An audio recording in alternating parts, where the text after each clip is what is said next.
তাকে ছাড়া আমি কিভাবে থাকব, এই একটা কথা কখনো তোমাকে ভালো থাকতে দেবে না। কেউ কারো জীবনে অপরিহার্য না। এই সহজ কথাটা যতদিন তুমি না বুঝতে পারবে ততদিন তুমি ভালো থাকতে পারবে না। সময় সবকিছু বদলে দেয়। একসময় যে মানুষটা তোমার সাথে কথা না বলতে পেরে হাউমাউ করে কাঁদত, আর সে মানুষটা তোমার 50 বার কল রিসিভ করারও সময় পায় না। একসময় যে মানুষটা সারা রাত জেগে কথা বলার জন্য অনুরোধ করত, আজ তার খুব সহজে ঘুম চলে আসে। একসময় যে মানুষটা তুমি না খেলে খেত না, আজ তার সময় হয় না তোমার কাছে জানতে চাইবার তুমি খেয়েছো কিনা। একসময় যে মানুষটা তোমাকে ছাড়া 1 মিনিটও চলে না বলে শক্ত করে জড়িয়ে ধরত, আজ সেই মানুষটা 1 সপ্তাহ পরেও যোগাযোগ করার সময় পায় না। একসময় যে মানুষটা তোমার সবকিছু ভালো লাগতো, আজ সেই মানুষটার তোমার ভালো জিনিসগুলো অসহ্য লাগে। সময়ের সাথে সাথে পছন্দের মুখটা অপছন্দ হয়ে যায়। সময়ের সাথে সাথে প্রিয় মানুষটাও অপ্রিয় হয়ে যায়। সময়ের সাথে সাথে প্রিয় অভ্যাসগুলো অপ্রিয় হয়ে যায়। শুধু সময়ের সাথে সাথে ভালোবাসাটা ভুলে যাওয়া যায় না। ভালোবাসা ভুলে যাওয়ার দরকার নেই। শুধু যে মানুষটা এত সহজে বদলে গিয়ে সব স্মৃতি, কমিটমেন্ট, আবেগ, অনুভূতি, ভালোবাসা ভুলে গেল, তাকে মনে করে আর কষ্ট পাবে না। ভুলে থাকার চেষ্টা করো, দেখবে একদিন মনটা ঠিক শক্ত হয়ে যাবে। যেমন লোহাকে বারবার আগুনে পুড়িয়ে আঘাত করে করে ধারালো অস্ত্র বানানো হয়, তুমি ঠিক তেমন আঘাতে আঘাতে ধারালো অস্ত্র হয়ে যাবে। সময় সব বদলে দেবে। সেদিন আর আজকের মতো তার ফোন না পেলে মন খারাপ হবে না। সেদিন আর তার সাথে দেখা না হবার জন্য কান্না আসবে না। সেদিন প্রতারকটাকে কৃতজ্ঞতা জানাবে, কারণ সে তোমাকে ঠকিয়েছে বলেই তুমি এতটা শক্ত হতে পেরেছ। সেদিন তোমাকে কেউ ভাঙতে পারবে না, কারণ পাথরে আঘাত করলে কাঁচি ভাঙবে, পাথর না। সে খুব ভালো ছিল। আমার ব্যর্থতা, আমি তাকে আগলে রাখতে পারলাম না। আমি কেমন ভালোবাসলাম তাকে, তার ভালো খারাপ আমি মানতে পারলাম না। ছি, আমার নিজের প্রতি নিজের রাগ হয়। তার ভালো খারাপ ভালো লাগা যদি আমি মেনে নিতাম, ইস, তাকেও আগলে রাখা যেত। আমি কেমন প্রেমিক ছিলাম, কখনো তার ভালো লাগার মূল্যই দেইনি। তার ভালো লাগতো কি জানেন? তার ভালো লাগতো আমি ছাড়া আরো অনেকের সাথে কথা বলতে। তার ভালো লাগতো আমাকে অপেক্ষা করিয়ে অন্যের সাথে কথা বলা। তার ভালো লাগতো আমি যেন তার রাগ ভাঙাই, আমার রাগ সে না ভাঙলেও চলবে। তার ভালো লাগতো ছেলে বন্ধুর সাথে খুব খারাপভাবে কথা বলা। তার ভালো লাগতো সবাইকে ছবি দেওয়া, কিন্তু আমি চাইলেই 1000 বাহানা। তার ভালো লাগতো মিথ্যে কথা বলা। তার ভালো লাগতো পুরনো প্রেমিকের সাথে কথা বলা। তার কিন্তু আমাকেও ভালো লাগতো, সেটাও আমি জানতাম। তার ভালো লাগতো ঘুমের নাম করে আমাকে এড়িয়ে চলা। তার ভালো লাগতো আমাকে কষ্ট দেওয়া। আমি তার এসব ভালো লাগা মেনে নিতে পারলাম না। ছি, আমি কেমন প্রেমিক ছিলাম। এই জন্যই তো তাকে আগলে রাখতে পারলাম না। আসলে তার ভালো লাগার যে আমি মূল্যই দেইনি। মানুষের ভালো লাগাকে প্রাধান্য দেওয়া লাগে, না হয় সম্পর্ক টিকে না। সম্পর্কে শুধুমাত্র একজনের ভালো লাগার জন্যই অন্য আরেকজন অন্ধের মতো ভালোবেসে যায়। হারিয়ে ফেলেছি আমি আমার ভালোবাসাকে। সত্যি সে ভালো ছিল। আমি আজও নীরবে বসে চোখে জল ফেলি। আমাকে তুমি বুঝতে পারোনি, হয়তো বোঝার চেষ্টা করনি বলেই আমাকে তুমি বুঝতে পারোনি। আমার কলিজার প্রতিটা পৃষ্ঠায় এক একটা মহাকাব্য রচনা করে চলেছে। একটা বারের জন্য তুমি পড়ে দেখোনি। তবে আমাকে দাও ভালোবাসা কি আমার প্রতি তোমার করুণা ছিল? আমি তো তোমাকে মন থেকে ভালোবেসেছিলাম, আজও তোমাকে সত্যিকারের ভালোবাসি। আমার ভালোবাসা তো কোনো খাত নেই। তোমাকে সত্যিকারের অর্থে আমার ভালোবাসার রাজ্যের রানী করেছিলাম। সবকিছুর পরেও কেন কেন এভাবে আমার থেকে দূরে চলে গেলে? সবটাই তো জানতে কতটা পাগলের মতো তোমাকে ভালোবেসেছি।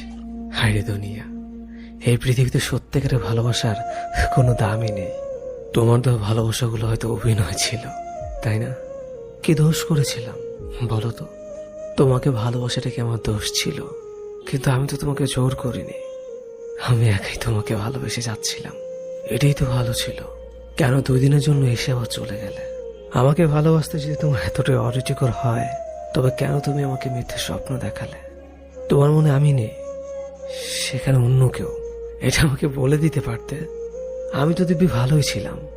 আমি আমার একা জীবনের নীরব ভালোবাসাকে নিয়ে, যে ভালোবাসা আমি তোমাকে কখনোই কাছে পেতাম না, নিজেকে আড়াল করে তোমাকে রোজ দেখতাম।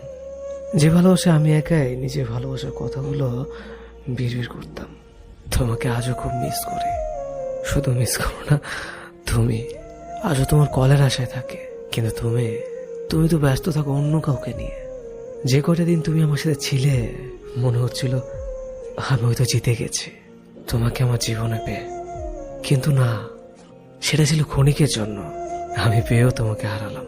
এর থেকে তোমাকে না পেতাম, তাহলে হয়তো এতটা কষ্ট বুকে কখনোই হতো না। এভাবে একা কাঁদতে হতো না আমাকে। আচ্ছা, একটা কথা বলি, আমার মতো কি তোমাকে অন্য কেউ ভালোবাসতে পারবে? না, পারবে না। তুমি আমার ভালোবাসাটাকে এতটাই ছোট করে দেখেছ যে কখনো আমার ভালোবাসাকে বুঝতেই পারোনি। শেষবারের মতো একটা কথা বলবো, কে তোমাকে আমার থেকে এত বেশি ভালোবাসে? কার জন্য তুমি আমাকে এভাবে কষ্ট দিচ্ছ?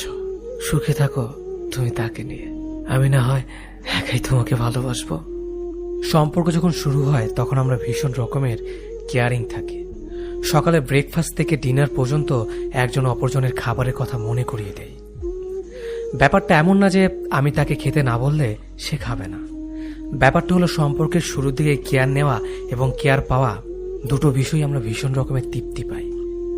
ঘন্টায় 3 বার ফোন দেওয়া, দিন শেষে প্রিয় মানুষের সাথে ঘন্টা পর ঘন্টা কথা বলা, একজন অসুস্থ হলে আরেকজনের দুশ্চিন্তা হওয়া, সবকিছুই একটু অন্য রকমের থাকে। মাঝে মাঝে মনে হয় মানুষটাকে ভালোবাসার জন্য এক জীবন যথেষ্ট না।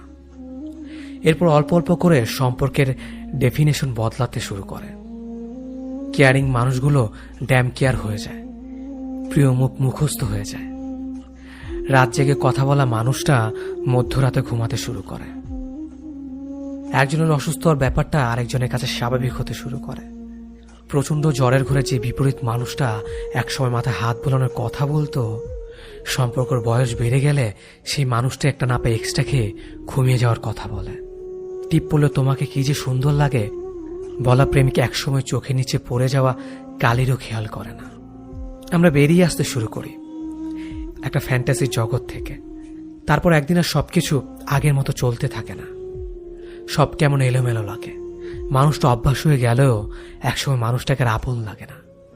হৃৎপিণ্ড ভর্তি ভালোবাসা মরে গিয়ে যেখানে অভিযোগ ঢুকতে শুরু করে। আহা, ইনসোমিনিয়া ঝাপটে ধরে সমস্ত শহরটাকে। আমরা আশ্রয়হীন থাকতে পারি না। সবসময় একটা আশ্রয় দরকার হয় আমাদের। তারপর আমরা দূরে যেতে শুরু করি, একটা নিরাপদ আশ্রয় খুঁজে, একটু প্রেম খুঁজে, একটু কেয়ারিং চাই।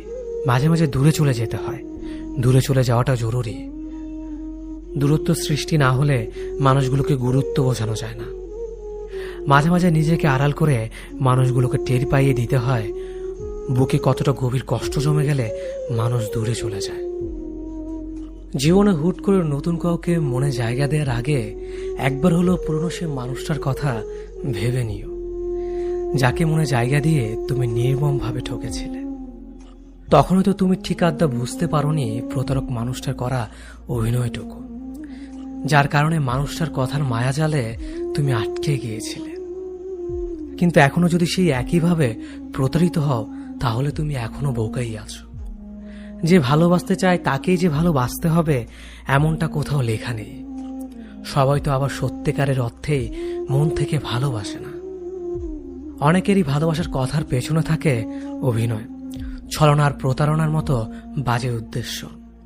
সবার মিষ্টি কথায় নিজেকে ভোলাতে নেই। তোমার জীবনে অনেকেই ভালোবেসে কাছে আসতে চাইবে, কিন্তু সবাই তোমাকে সত্যিকার অর্থে মন থেকে ভালোবাসবে না।